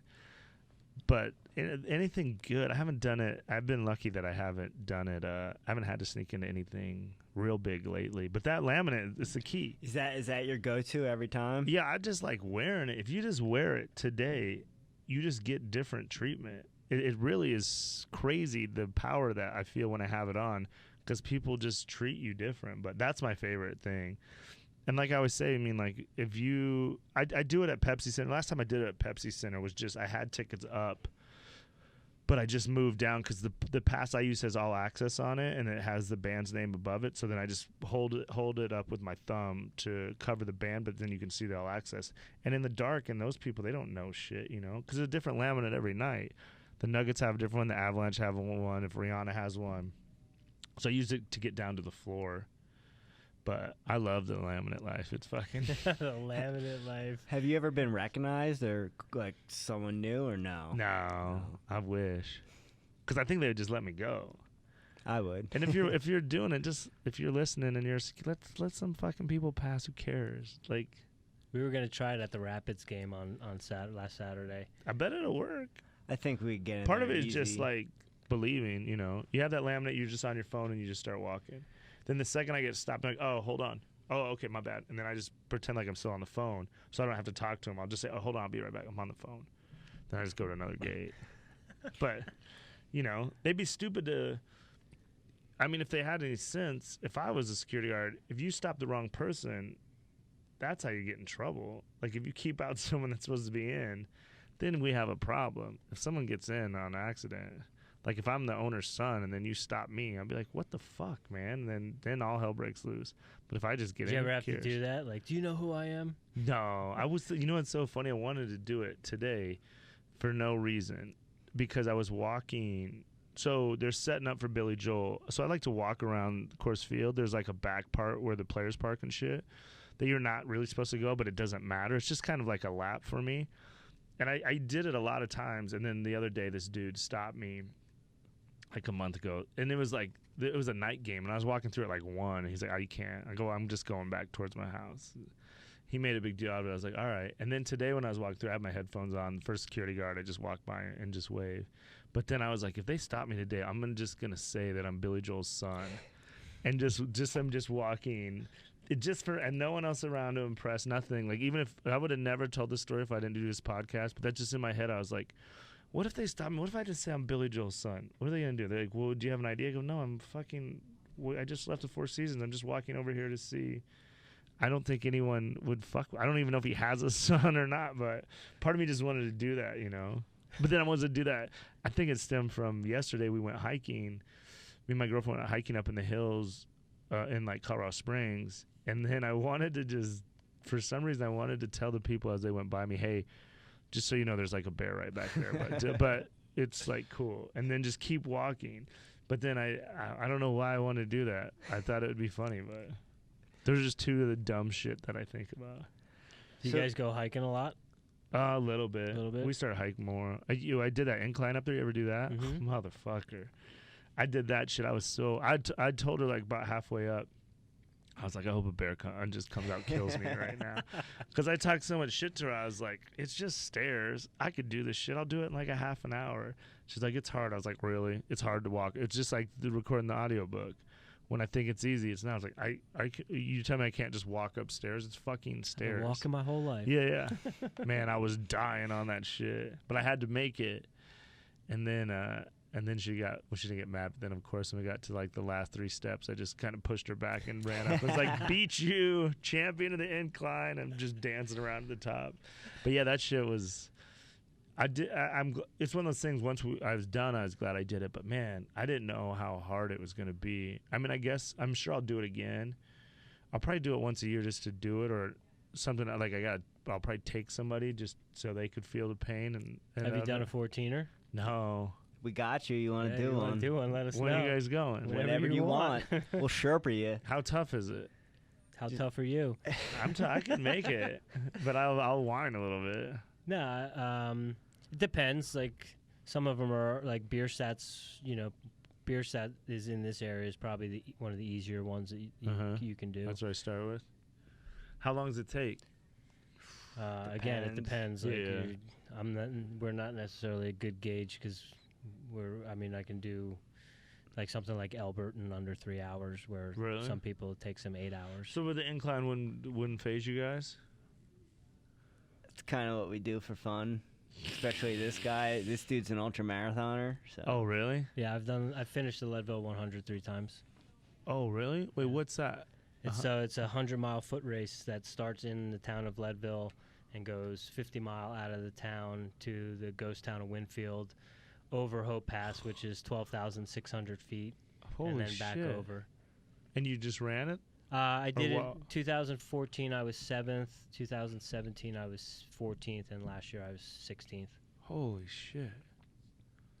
So is there like do you get a runner's high? I've always heard of it. I can't. I supplement my high, but yeah. You really? People are always like, if you just get out, because I'm always like, I used to be on like New Year's Eve. I'd write like goals for that year, and it used to be like a full marathon, and then I'd like all right, I'm gonna start training, and then like January 2nd, I'd like, okay, let's go run. I'd run like 2 blocks. Like, you know what? We're gonna make some new goals. I just don't like this shit. Sometimes like I'll do a half, and then I just don't like to run. I like to walk. I could walk forever. Like I walked over here. I've been trying to get 15,000, 20,000 steps a day. I like to listen to podcasts or music and just walk. I could walk forever, but like I just can't run. I don't know. Maybe I should stay with it, but well, I think doing it on the road versus doing it on the trails or something like the incline it just opens up a whole new experience to you, where a lot of people can be like, yeah, this sucks, and it does suck on the road. But if you go, run over a mountain or just go hike, that's a totally different experience. Yeah, we had a good hike yesterday. It was good, but it felt good. And it's such a dumb thing to say, but it's so crazy going up we're going to this like reservoir up somewhere in the mountain, and then going up is fucking seemed like forever, but coming down it's so easy. I was like, damn, we're already done. I don't know. We did the exact same path. Because sometimes going down can be more treacherous. Yeah. Than going up. Well, yeah, going down parts of the incline part, and just I ate shit twice. Of course, I tried to get in this waterfall. It was hot, and I wanted to just put my head under the water. And then, of course, I just ate shit on a slippery-ass rock. It was just a waterfall, not a waterfall. My girlfriend joked about. I ate shit, and I was like, God, because my shoulders fucked up because I wrecked on one of these scooters. Oh, no. Goddamn scooters. Man on scooters. Oh, fuck. I was drunk, and I was driving through Rhino. All these people out on, like, in the middle of Rhino, and I hit this bump. Went over flew over the handlebar, just slid on my chest and side on the fucking road. All these people laughing and cheering. Careful, you don't want to get DUI. I know. I didn't even think about that part. Yeah, I still have a little PTSD riding them because I fucking... And my shoulder, I definitely fucked up my shoulder. But I'm just hoping it'll heal, but I can't because I ate it so bad. So you got to go check out on YouTube. Mm-hmm. Go to Mobility WOD and type in shoulder pain. And it'll give you'll probably get at least 20 videos on how to treat. Yeah, Kelly Starrett is a physical therapist. He's also was big in the CrossFit community, but he developed this whole program of how people can triage themselves and rehab and prehab their own injuries so that they don't have to go to physical therapists or doctors or orthopedics. Yeah, my girl's like, we should go. I was like, we can't go. What are we going to do? They're just going to say it's fucked up. I know it's fucked up. I'm not going to get surgery. Just hope it heals. But what is it called? Mobility WOD. All right, I'm on it. Or check out Move You on Instagram because we just had them on last week. They're a really good source. What do they do? It's the same sort of principle where it's like giving you videos like, oh, I tweaked my shoulder, tweak shoulder, and then it'll give you like 10, 15 exercises or videos that you can do to like rehab yourself that like a physical therapist or an orthopedic doctor might give you, but when you don't have insurance or can spend out of pocket $500-$600, it's the best podcast ever. Give me drinks, you just healed me. Yeah, you can just fix gout. So that's all diet. You just can't eat like an asshole. Speaking on scooters, wasn't that Crab Feast with Chrissy D? Grown men scooting. Right? Oh, Chris DiStefano, yeah. What'd he say? He's like he's from Bay Ridge, Brooklyn, so he's talking about how like all the hipsters have come into Brooklyn and totally changed it. And he's like, there's just fucking grown men scooting all over the place. Oh yeah, yeah, on those little scooters. It's crazy down here. They're all over the place. That bike path is dangerous in the morning between the bikers, people on scooters, and the motorized bikes. They don't care. I liked them at first. I mean, it was great because they're cheap, and I'd get me like when I'd take it to the football games and everything. But now it's just like, now I'm literally just scared. That shit hurt, and my shit's still fucked up. My knees hurts. I don't know if my skin's starting to come back, but I had bad road rash, and I was like, fuck these things. Just Uber, I guess. Yeah, Uber, definitely. Uber and Lyft. I had a friend in high school that did that on a bike, and like his face is scarred for life now because he was drunk riding his bike and face planted and just like. I remember riding my bike one time and I was getting chased and I was looking back and I just smoked into this fucking Cadillac, like a big long Cadillac, ran into the trunk, flew all the way up, like landed on the top of the car. And the people were sitting out on their patio, like, and I just remember grabbing my bike and they're like, hey, and I just fucking took off. I got another one for you. So me and my friend, we were pulling up to, it was our senior year, we were pulling up to watch a baseball game. Our friends were playing, and we're in his mom's Mercedes, and we're talking, and he doesn't look or anything. He just opens the door, like flings the door open, and two like freshmen or sophomores, they were like racing like full out like Lance Armstrong style on their bikes, and he opened the door into the kid fucking went flying and just totally like waffled his mom's door, so he had to like, he was literally like pushing it in to get it to shut it, so we had to go like left the baseball game, went back, his mom was fucking screaming at him. I bet. But he was like, the poor kid was like, oh, money. He's like, what the fuck? Like, Yeah, it's like, what are you doing? You're not even paying attention. The kid's like, my arm. I think my arm's broken. That's funny. One time I was snowmobiling in Wyoming, and this family let me stay with them. And we went out, and we were chasing each other in snowmobiles, and one kid was like on a sled in the back. And we were chasing him, and he fell off, and I just smoked this kid with a snowmobile. I thought I killed his ass. Holy Boom! And I had to bring this fucking 9-year-old back to the house with a broken arm, and like, sorry, I hit your son. He's 9? Yeah, Oh, I got him good, How too. old were you? Oh, shit, I was probably 22 or something. I wasn't drinking, but I smoked this. It was scary. Like, I thought I killed him, because I just remember going through the snow, and then he, like, bounced around, and then I tried to avoid him and just, boom, I just drilled him. I was like, then bringing him back a crying kid. Because I was up there coaching basketball in their little town, so I was like the new guy just coaching basketball and trying to help out. I broke this poor kid's arm. First team all JUCO. Yeah, that's right. Yeah, right here. 2 junior college All-Americans, too. For what? What are you guys? I was cross country. He was wrestling. Oh, nice. That's so funny, man. Where'd you guys go to school? Community college. We went to Ocean County Community College in New Jersey. In Jersey? I graduated from Monmouth University, though. You guys go back to Jersey a lot? We went for 3 weeks over the holidays, and then I was back in April. I had a wedding, and then I ran the Boston Marathon. Oh, really? Mm-hmm. Damn. Can't believe how much running you're doing. How'd you guys end up way out here? I came out the first year in 2014 to train for the Leadville 100, and then you just stayed? I went home because I don't really like winter. Uh-huh. So I was going back and forth. I would come here for the summers, and then I went back to New Jersey originally, and then I moved to Oklahoma City to train there, and I was going back and forth between Leadville and Oklahoma City. Do you win money if you win the Leadville 100? No. You have to pay to do it? Mm-hmm. It's crazy. Yeah. So you're going to do it next year? I'm maybe not Leadville, but I have other ultra races that I'm going to run at the end of the year. Yeah. So Leadville's probably one of the bigger ones, right? Yeah, it's the second oldest 100 in America. What's the other one? Western States. Where's that? That's in. It starts in Squaw Valley and goes to Auburn, California. Did you do that one? No, so here's the crazy thing. Because these have become so popular, you can't just sign up for it. Like, you have to. Oh, really? You have to run a race to qualify, and then once you've run that qualifying race, then you can enter the lottery. And then there's a lottery where they pull like your name out of a hopper, and people watch like they devote like okay. You got to get lucky to run this race. Yeah, yeah. Yeah, I mean, they have, like, for Western, there's a couple races you can run that are, like, qualifiers. If you finish in the top 2 or top 3, you automatically get in.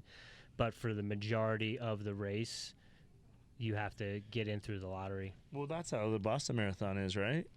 Everybody can't just do that. No, yeah, Boston, you have to have a qualifying time. Uh-huh. And then based on your qualifying time, they have, dates when you can sign up. So the faster you run, the more likelihood you're going to, because there's still a possibility if you run the qualifying time that you still might not have run the qualifying time fast enough to get in for your age group.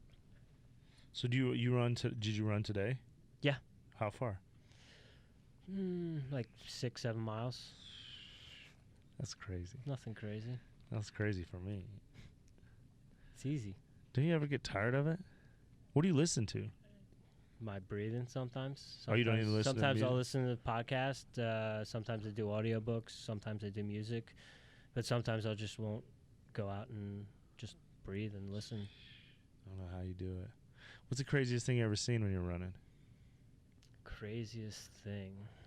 Well, I've been doing acid and running, so I mean, there's. I ran. Fuck, that's gotta. Does that make you easier to run, or maybe that's what I need to do? I mean, I ran helps. I ran the Boston Marathon on LSD, and it was a pretty amazing experience. Really? Mm-hmm. Yeah. Holy shit. Yeah.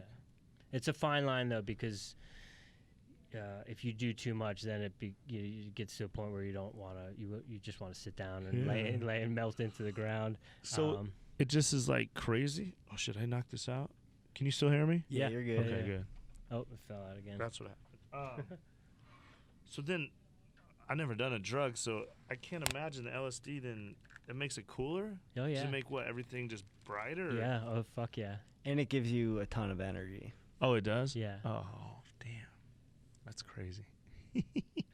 So, crazy things seeing running. Grew up running in New Jersey, just constantly on the roads. I've seen someone get in roadhead at a light. Really? Yeah, that's probably the craziest thing I've ever seen. Yeah, because you could just run up on people. You probably see people doing all kinds of weird shit. Man, I wish I could get into it. Maybe I'll try. Maybe I'll try to run home. Tell them your tips and tricks, dog. I mean, first thing is get off the roads. Yeah. You know, like go to a park, go to Wash Park, or go to City I could run down here by the creek. Yeah, that's that too. But I think just once getting out in nature. Yeah. But not having like an agenda, wearing a watch, or thinking that you have to run a certain pace, and just enjoying the process, as opposed to like thinking you have to be done at a certain time. And and I get a lot of people think where they're it's so hard, I'm breathing so heavy. Close your mouth, try to breathe in and out of your nose. Same thing when you're walking. Like when you walk home, focus on breathing in and out of your nose as opposed to mouth breathing. Yeah, I think I'm a mouth breather for sure. Yeah, you're from Wyoming. Oh, dude. I mean, that's true. That is probably the truth. No, I'm kidding. Isn't Bryce Meredith from Cheyenne? Yeah. You know him? Yeah, that's the dude. They gave him the key to the city the other day. The wrestler. He's awesome. Yeah, he's moving to New Jersey. Oh, really? Yeah. To wrestle out there? Yeah. Yeah, he's a stud. He got us all into wrestling as a state. There's some other great wrestler from Torrington, some kid from Penn State that's like some monster that won like a million things in a row. You know, I was hanging out with the other day was, oh no, it wasn't Bryce Meredith's kid. It was, there's another wrestler from Cheyenne.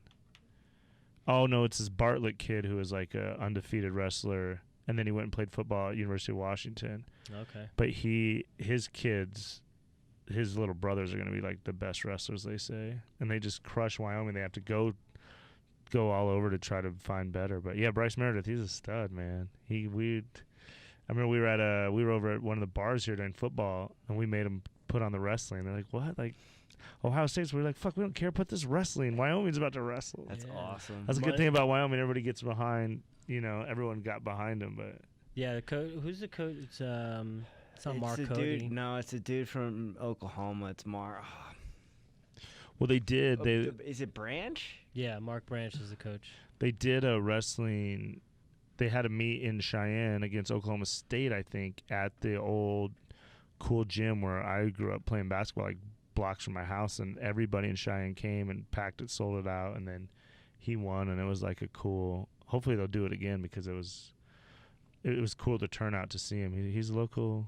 He's actually famous in Cheyenne. Yeah, Bryce That's Money awesome. Meredith. He's a stud. Got a shoe deal got a with shoe deal, Wrestling Boutique, and yeah, they just posted he's going to be doing work with the New Jersey Regional Training Center and the Princeton University Wrestling Club. That's awesome. Yeah, it was cool. It's always cool to see a local kid. We've had a couple kids get out of Cheyenne and make it, and it's crazy.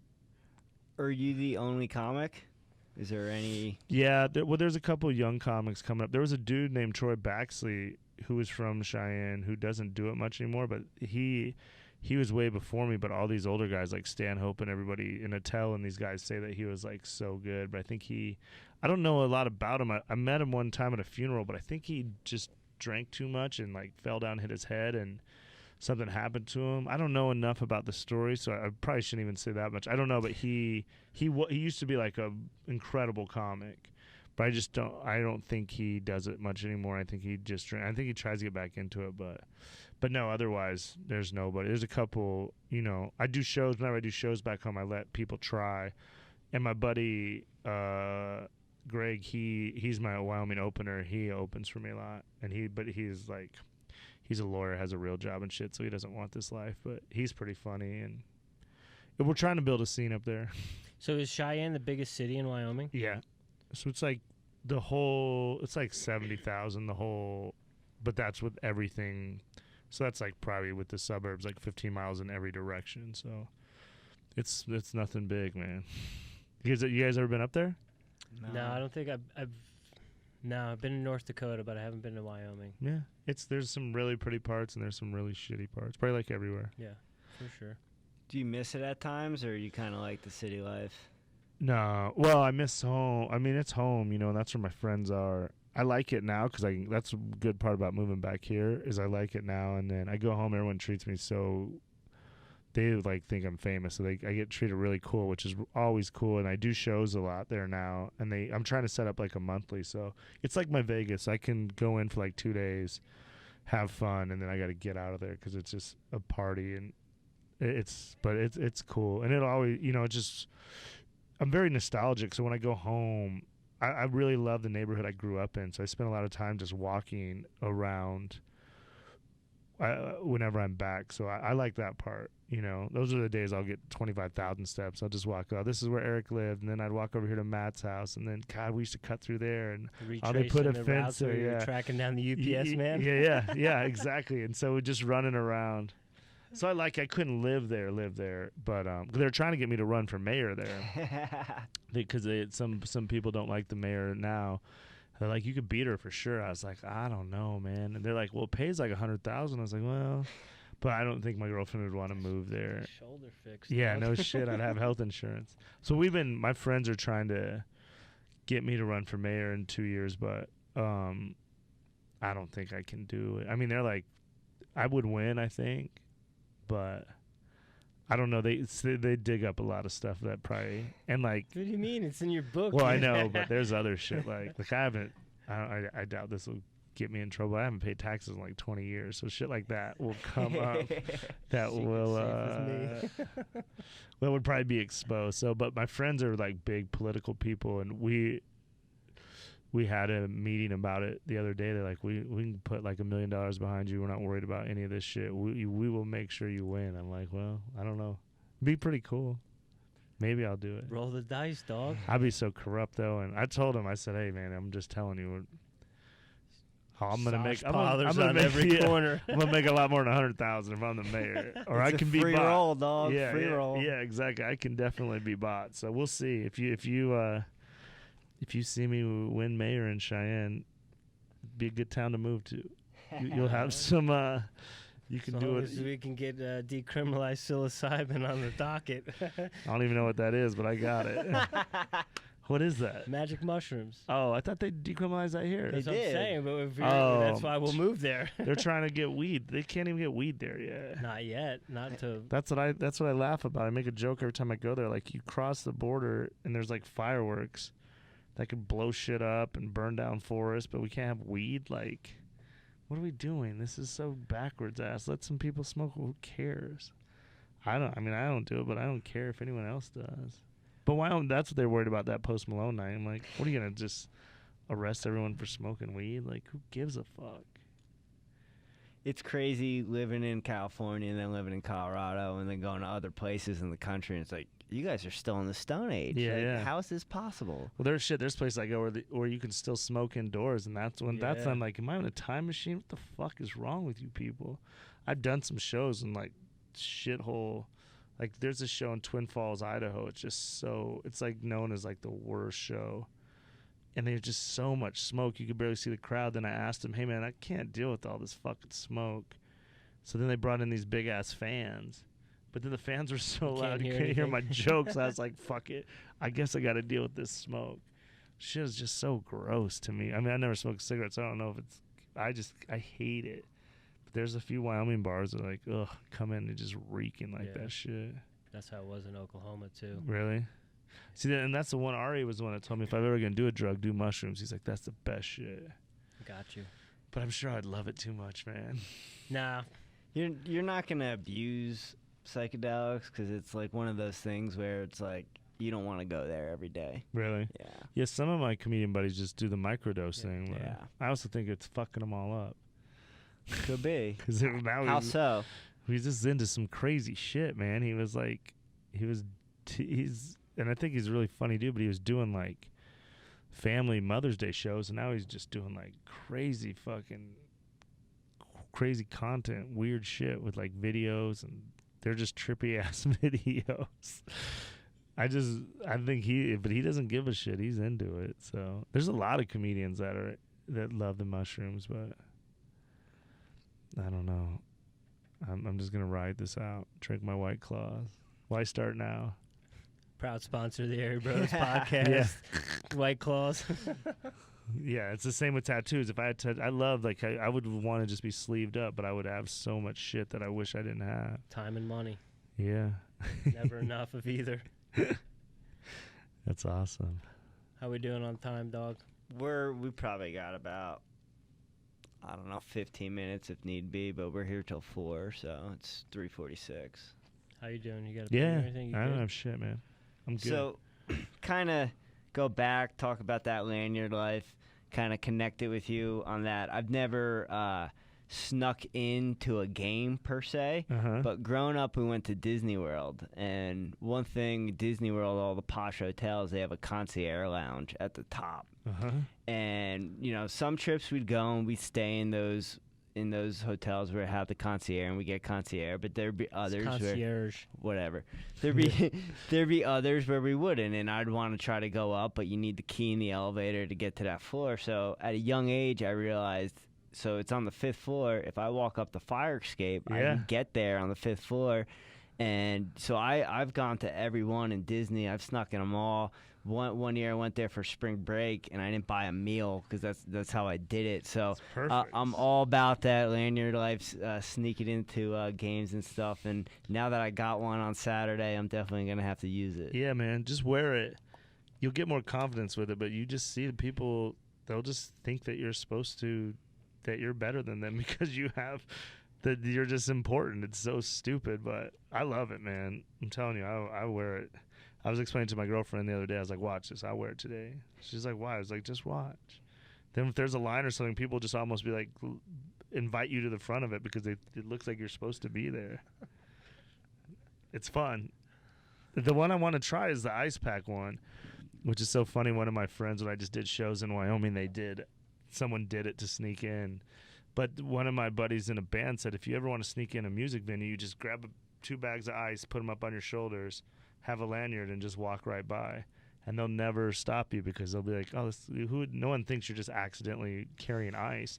But bags of ice are like $1 each, you know? It's like and you can always, and that's like the ultimate free roll, because all you have to do is if someone stops you can just say, hey, they told me at the front, you know, to take this. He's like, you walk right backstage into the dressing rooms if you just have 2 bags of ice, which costs you $2. I haven't tried it yet, but I could see how it would work. It's a pretty good investment. I mean, you only have a little amount of time, but I don't know who's going to stop you, you know? I should film someone from the outside watching me just walk by, but because I know people are like, or if you have like real balls, you just carry like a ladder. I know those kids snuck into the Super Bowl like that. Just 2 kids carrying like a 17-foot ladder, and nobody, you know, because you're like, no one would accidentally, I mean, I totally get it. If I was a security guy, I was like, all right, let these guys through. They have a ladder. They're supposed to be here. Yeah, right? well, who just accidentally has a 17-foot ladder, you know? But I think the ice bags would work if you just got to be fast enough before they melt. Rapids game. Yeah. Yep. Ice bags, lanyards. I have my support badge on there too. Oh so. yeah, you're good. So what I was seeing there is they have like those restaurants that you can kind of get into from the outside, and there's like a security guard standing there. I think that's the way to go, because I was like scooping it out, like, oh, we can just jump in right there and go through the restaurant. Yeah, I go to this one at Pepsi Center. You can go through.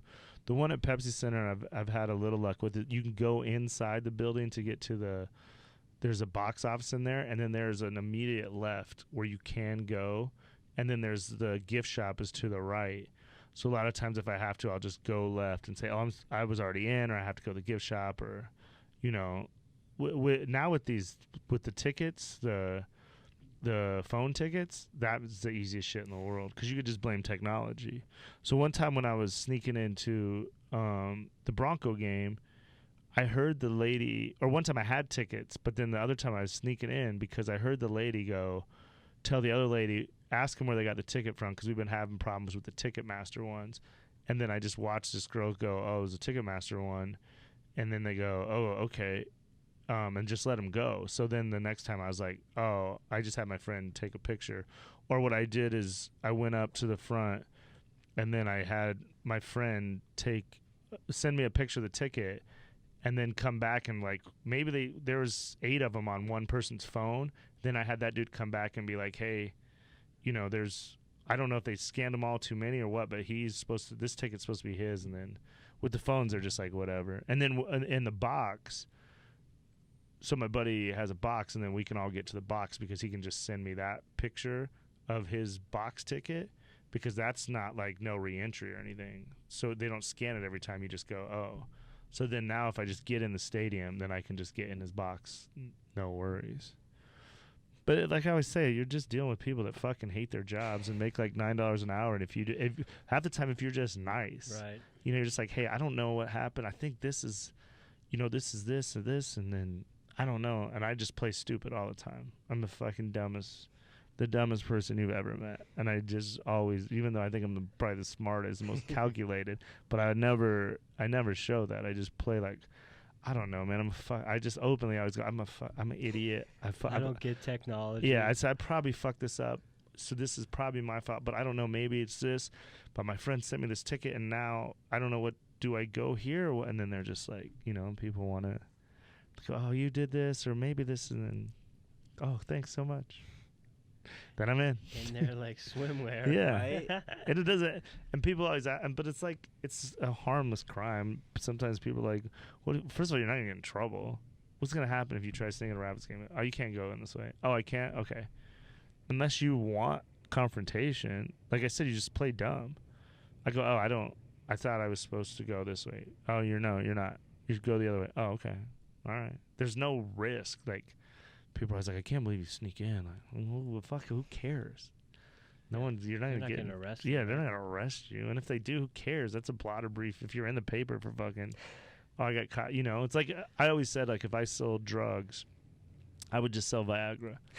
So if I got in trouble, it's not like cocaine or meth. You'd be like, oh, this dude got caught selling Viagra. I go, yeah, man, I'm just trying to help people fuck better. Like, you know, I wouldn't. I think everybody would judge you less of like, oh, he's selling Viagra. That's weird. I didn't know. Because I talk about it on stage because I love Viagra. I take it all the time. I was just gonna ask you if you're taking So one. then I say on stage every night, hey, anybody in here take Viagra? And then no one ever says it. And then I was like, really? 10,000 shows in a row. I'm the only person taking Viagra. But no, I love it. You Shit's take Blue great. Chew? What's that? It's like a chewable like Viagra form. A lot of guys promote it, or they have a code on their. Oh no! I know what you're talking about. No, I got my buddy works in a pharmacy and he has a prescription. He just gets it to me. And then my other buddy bought a bunch from like China or somewhere. So he gave. Watch out for that China shit. Is it bad? I mean, I don't Might trust. have a heart attack. Yeah, There sometimes might I be feel some like meth that. in there. Yeah, maybe that's what's wrong with me. Well, I should just use the other ones that my buddy gets. I should be careful with those, but they worked pretty good though. I don't know where he got them. Maybe not China. Well, probably China because he got them for cheap and That's bulk. that John Jones shit Yeah, right there. getting some coke in there. Maybe there is. Maybe that'd be crazy if that somehow I'd like, yeah, I'll take any drug test, and I've never How done often shit. you taking Viagra? I was taking it a lot at the start of my relationship. But you know what? Now I'm trying to take this testosterone. Because I've kind of just lost my sex drive and I'm lazy. So I went and bought these testosterone pills at the GNC. They're not testosterone pills. What are they? Should I not take them? You I gotta mean- get the goods, I mean, man. if you want the good, like pharmaceutical grade, you're not getting any real testosterone out of GNC. Well, fuck, they ripped me off. But anyway, I don't know. Do you So- notice any difference when you take those pills? I only took them for like 2 days. But first I didn't take them with food like an idiot, and I noticed a difference 'cause I felt like shit and I felt like drowsy. But then I got scared when I told I was taking testosterone. I was like, dude, testosterone, that just makes you lose your hair and grow like man boobs. I was like, and then I already have man boobs. But then I was in the shower. I was like, man, these really look like man boobs. After I'd taken that shit for 1 day, I got in my own head about it. So now I take my fish oil, but I don't take my testosterone Liquid or pill? pill. You gotta get the liquid. Really, it's better? Yeah. Sickler's the one that told me about testosterone a long time ago. But he said the same thing. If you don't work out with it, you'll get boobs and lose your Well, I hair. meant the fish oil. Do you take pill fish oil or liquid fish oil? Liquid pills? Is it in a capsule? Yeah. Because you can get it just in straight, like you pour it on a teaspoon and. Oh, no, I get the little capsule. Yeah. But they're full of liquid, I think. Yeah, but so in the liquid version, you're just gonna get a higher concentration of the good stuff that you're Oh, taking alright. the pills for. So in a good quality fish oil and like 1 teaspoon depending on what brand you're using, you might need to take up to like 20 pills a day just to get the same effect, Oh, really? same dose. Damn. I got to hit you guys up. Yeah. You guys know everything. Wellness is our thing. That's what I need. Yeah, you need a personal trainer. You want to work out, whatever. I don't want to work out. We'll take you 14,000 feet. I want to do that though. I'd like to do that one day with you guys. Yeah, we'll get you some mushrooms and we'll go to. I can't. I'll freak the fuck out. Yeah, maybe not your first 14er. Brent, where can the good folks find you? Where can they order free roll? You can get free roll anywhere they sell books, Amazon, Audible, iTunes, any of that. You can find me at BrandtTobler.com, on all social media at Brandt Tobler, BrandtTobler. If you're in the Denver area, I'm performing all the time at Comedy Works. I'll probably be there this weekend, almost every weekend. I'm in Vegas, November and December, November 4th through the 11th, December 9th through the 15th. That's it. And I don't know. If you want, I got road dates, but I don't know what they are. They're on my website. And if you live somewhere cool, like I told you before, I did a show in Leadville. If you want me, I'm very easy to get to come to your town. Have you done a show in Jersey? Yeah.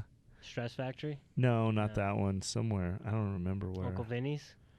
No, I don't know where it was. I went to a couple concerts in Jersey. Did you sneak in?